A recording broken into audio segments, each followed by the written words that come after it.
My daughter and her husband sold my $3 million ranch without permission.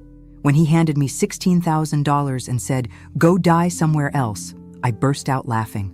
The look on their faces when they found out what was buried there was priceless.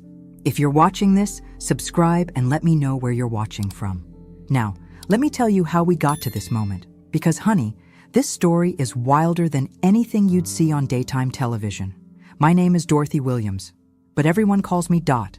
I'm 68 years old, and 3 days ago, I discovered that my daughter Emma and her husband Jake had somehow managed to sell my ranch in Montana without my knowledge or signature. The same ranch I'd owned for 37 years. The same ranch where I'd buried my husband Robert after his funeral in 2018. Well, not literally buried him there. That would be illegal, and I'm many things, but stupid isn't one of them. I was sitting in my kitchen Tuesday morning, enjoying my coffee and working on a crossword puzzle, when Jake walked through my front door like he owned the place, which apparently he thought he did. "Morning, Dot," he said, not bothering to knock or even call ahead. His hair was slicked back with enough gel to lubricate a car engine, and he was wearing that smug expression he reserved for what he considered his greatest victories. "Jake," I said, not looking up from my puzzle. 7 letters for untrustworthy. I had a feeling the answer was right in front of me. He pulled out a chair and sat down uninvited. "We need to talk." "Do we?" I set down my pencil and finally looked at him. Jake Patterson was one of those men who thought an expensive suit could hide the fact that he had the moral backbone of a chocolate eclair. "What about?" He slid an envelope across my kitchen table. "The ranch has been sold. Here's your cut." I stared at the envelope like he'd just handed me a dead fish. "My cut?" $16,000, he said, his chest puffing out like a rooster who'd just learned to crow. "After expenses and commissions." "Of course." That's when I started laughing. I laughed so hard I had to wipe tears from my eyes. Jake's confident expression wavered like a candle in a hurricane. "Something funny?" he asked, his voice tighter now. "Oh, Jake," I managed between giggles. "You have no idea what you've just done." His face darkened. "Look, Dot, you're getting older. Emma and I decided it was time to liquidate some assets and get you into a nice assisted living facility, somewhere with activities and people your own age." "How thoughtful," I said, my laughter fading to a smile that would have made a shark nervous. "And you did this how?" "Exactly? Last I checked, my name was on that deed."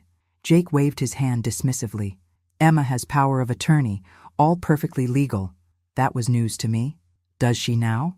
"The papers were filed 6 months ago when you had that dizzy spell. Doctor's orders for your own protection." He stood up, straightening his tie. "The new owners take possession next week. You might want to start packing." After he left, I sat there staring at that envelope. $16,000 for a ranch worth $3 million. Even if Emma somehow had legal authority to sell, which I seriously doubted, this was highway robbery. But here's the thing about being 68 years old and having survived everything life could throw at me. You learn that sometimes the best revenge is simply knowing something your enemies don't. And Jake Patterson had no idea what he'd just sold. The law office of Harrison & Associates smelled like leather and false promises. I sat across from Thomas Harrison, a lawyer who looked young enough to be checking IDs at a bar, trying not to roll my eyes as he explained my limited options. "Mrs. Williams, I have to be honest with you," he said, shuffling through papers like he was dealing cards. "If your daughter does have power of attorney and acted within her legal authority—" "That's a big if," I interrupted. "I never signed any power of attorney papers." "Well, if you were experiencing cognitive issues at the time, you might not remember—" "Son," I said, leaning forward, "I may be 68, but I remember every detail of every day for the past 6 months, including the fact that I never had any dizzy spell requiring medical attention." He cleared his throat nervously. "Even so, proving fraud would require—" "What it would require," I said, standing up and gathering my purse, "is a lawyer who believes his client. Clearly, you're not that lawyer." I walked out, leaving young Thomas with his mouth hanging open like a screen door in a tornado. Back in my car, I called my old friend Margaret from my book club. Margaret had worked as a paralegal for 30 years before retiring, and she had the kind of practical legal knowledge that didn't come from law school. "Dot, honey, what's wrong?" she answered on the second ring. I explained the situation while driving home. Margaret's outrage was satisfying, but her advice was even better. You need Patricia Chen at Chen & Associates, she said. She specializes in elder fraud, and she doesn't lose. But more importantly, you need to start gathering evidence. Get copies of everything. The sale documents, the power of attorney paperwork, bank records, everything. Already on it, I said. Jake left the envelope with the sale paperwork. Amateur mistake. That afternoon, I spread the documents across my dining room table like I was planning a military campaign. The sale had gone through Pinnacle Real Estate, handled by an agent named Sandra Mills. The buyers were listed as Mountain View Development LLC. Interesting. Jake had told me it was a family looking for a private retreat. Corporate buyers usually meant development plans, shopping centers, housing developments, that sort of thing. I called Pinnacle Real Estate. Sandra Mills speaking. Hello, this is Dorothy Williams. I understand you recently handled the sale of my ranch on Willow Creek Road. There was a pause. Oh, Mrs. Williams. Yes, congratulations on the sale. Your daughter and son-in-law were so excited about helping you downsize. I'm sure they were. Can you tell me a bit about the buyers? Mountain View Development? They're planning something wonderful. A luxury resort and spa. Your property was perfect for their needs. A luxury resort. On my land, where I'd spent 37 years building a life. The sale went through very quickly, I said casually. Oh yes, they paid cash. $3.2 million. Such a relief when deals close that smoothly. $3.2 million. Jake had handed me $16,000. After I hung up, I sat in my rocking chair on the front porch, looking out at the mountains that had been my view for decades. The anger was building inside me like a storm system, but underneath it was something else. Something Jake and Emma had clearly forgotten about. I wasn't just some helpless old lady they could push around. I was Dorothy Williams, who had taught high school English for 35 years, who had dealt with teenage troublemakers, overprotective parents, and incompetent administrators, who had buried a husband and raised a daughter largely on my own, and who knew exactly what was buried in the southwest corner of my property, under the old oak tree where Robert used to sit and read his newspaper. Jake thought he was so clever, but he had no idea he'd just sold evidence that could destroy some very powerful people. Evidence I'd kept hidden for 7 years, waiting for the right moment. That moment had just arrived. Patricia Chen's office was everything Thomas Harrison's wasn't. Efficient, organized, and occupied by someone who actually listened when I spoke. Patricia was probably in her 50s, with silver-streaked hair and the kind of sharp eyes that suggested she'd heard every sob story and seen every scam. Mrs. Williams, I've reviewed the documents you provided, she said, setting down a thick folder. The power of attorney paperwork is questionable at best. The signatures don't match your usual handwriting, and there's no medical documentation supporting cognitive impairment. Because there wasn't any cognitive impairment, I said. I was as sharp 6 months ago as I am right now. I believe you. The question is, can we prove fraud before the sale becomes final? I leaned back in my chair, considering how much to tell her. Patricia, what would happen if it turned out the property contained something that made it legally impossible to sell? Her eyebrows rose. What kind of something? Hypothetically, if there were environmental issues, or historical artifacts, or, I paused, choosing my words carefully, evidence related to ongoing legal matters? Patricia set down her pen and looked at me directly. Mrs. Williams, is there something on that property that your daughter and son-in-law don't know about? Let's just say that when my husband Robert died 7 years ago, he left behind more than just memories. I'm going to need specifics if you want me to help you. I stared out her office window, watching people hurry by on the sidewalk below. People with their own secrets, their own buried truths. Finally, I made my decision. My husband worked for the County Planning Commission for 28 years, I began. He reviewed development applications, zoning requests, environmental impact studies, boring stuff mostly. Mostly? In 2015, he discovered that several major developments had been approved despite environmental violations. Wetlands destroyed, protected wildlife habitats cleared, water sources contaminated. All because the right people got paid off. Patricia's pen was moving rapidly across her legal pad. He had evidence? Photos, documents, recorded phone conversations, bank records showing payments to public officials. Robert was preparing to turn everything over to the FBI when he had his heart attack. What happened to the evidence? I smiled for the first time since walking into her office. I buried it in a waterproof container under the oak tree on the southwest corner of my property. Been there for 7 years, waiting. Mrs. Williams, are you telling me that your ranch is sitting on evidence of public corruption? I'm telling you that Mountain View Development LLC is one of the companies Robert was investigating. And if they're planning to build a resort on my land, they're going to get quite a surprise when they start digging. Patricia leaned back in her chair, a slow smile spreading across her face. Mrs. Williams, I think we're going to get along just fine. We spent the next hour developing a strategy. Patricia would file an injunction to stop the sale, claiming fraudulent power of attorney. Meanwhile, I would contact the FBI about the buried evidence. There's just one problem, Patricia said as I was gathering my things. If we reveal the evidence too early, your daughter and son-in-law might claim ignorance. We need to catch them in the act of trying to cover it up. Don't worry about that, I said, standing up. Emma and Jake think they're so much smarter than the old lady. They'll try to fix this quietly, and when they do, we'll have them exactly where we want them. Walking back to my car, I felt lighter than I had in months. For the first time since Jake had walked into my kitchen with his envelope of blood money, I had a plan. But first, I needed to make a phone call to an old friend at the FBI. Agent Sarah Morrison had been Robert's contact during his investigation. She'd been waiting 7 years for Robert's evidence to surface. It was time to make some people very, very nervous. Agent Sarah Morrison looked exactly the same as she had 7 years ago. Sharp suit, sharper eyes, and the kind of no-nonsense demeanor that suggested she'd seen enough corruption to fill a library. We met at a coffee shop downtown, far from prying eyes and curious ears.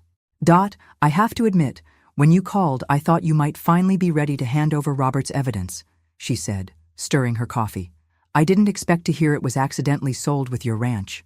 Life has a sense of humor, I said.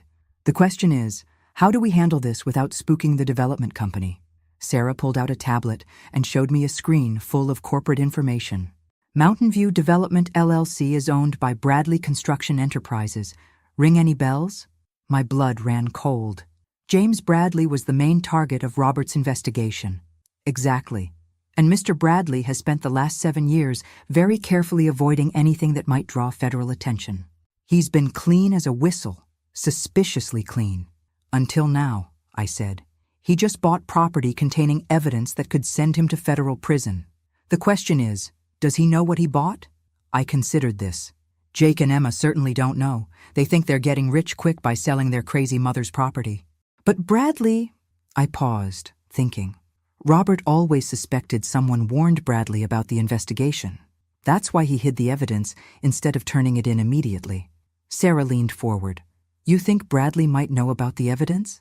I think Bradley has been looking for it for 7 years. And now he thinks he owns the land where it's buried. We sat in silence for a moment, both understanding the implications. If Bradley knew about the evidence, this wasn't just about my ranch anymore. This was about a desperate man trying to bury his past. Literally. Here's what we're going to do, Sarah said finally. We're going to let the sale proceed, but under surveillance. If Bradley starts digging in suspicious places, we'll know he's looking for something specific. And if he finds it, he won't, because you're going to retrieve it first. I nearly choked on my coffee. I'm going to what? Dot, you're the only person who knows exactly where Robert buried that evidence. We need to get it before Bradley does, but we have to do it in a way that doesn't alert him to what we're doing. In case you've forgotten, I'm 68 years old. I'm not exactly built for midnight excavation projects. Sarah smiled. That's why you're going to have help.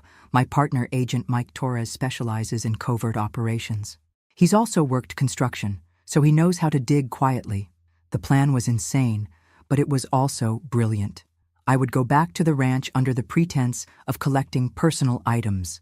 Sarah's team would provide surveillance and support. We'd retrieve the evidence before Bradley's people found it. There's just one problem, I said. Emma and Jake will be watching me like hawks. They'll suspect something if I start digging around the property. Leave that to me, Sarah said. I have an idea. 2 hours later, I was driving back to the ranch with a story prepared. I'd called Emma and told her I wanted to collect some of Robert's personal effects. Specifically, his toolbox, and the antique fishing tackle he'd kept in the garage. Sentimental value, I'd explained. Emma had grudgingly agreed to meet me there. What I hadn't told Emma was that Robert's toolbox contained a metal detector and a small shovel, or that his fishing tackle was actually surveying equipment he'd used to mark the exact location where he'd buried the evidence. As I pulled into the driveway of what had been my home for 37 years, I saw Emma's car already there. She was standing on the front porch, checking her phone and looking impatient. "Mom, hurry up," she called out. "I have a yoga class at 4. "Of course you do, sweetheart," I said, getting out of my car. This won't take long. If only she knew how right she was. Emma followed me around the ranch like a suspicious guard dog, which would have been annoying if it wasn't so predictable. My daughter had always thought she was the clever one in the family, but she'd inherited her father's tendency to overthink simple situations. "Mom, why do you need all this old junk?"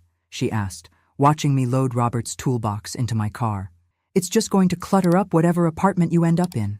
"Sentimental value," I said, trying to look appropriately melancholy. "Your father spent hours with these tools, fixing things around the property. What I didn't mention was that fixing things had included installing motion sensor cameras and a sophisticated alarm system that Robert had used to monitor his evidence cache. The control unit was hidden in what looked like an ordinary tackle box. "I still can't believe you're making such a big deal about this," Emma continued. "Jake and I are trying to help you transition to a more manageable lifestyle." "How thoughtful," I said, hefting the tackle box. "Speaking of Jake, where is he today?" "Meeting with the development company. They want to start surveying the property next week." Interesting. I wondered if Jake had any idea who he was really dealing with. "Mom, can we please hurry this up?" Emma glanced at her Apple Watch for the 3rd time in 5 minutes. "I really do have plans." "Of course, dear. Just one more thing." I walked toward the southwest corner of the property, where the old oak tree cast long shadows across the ground.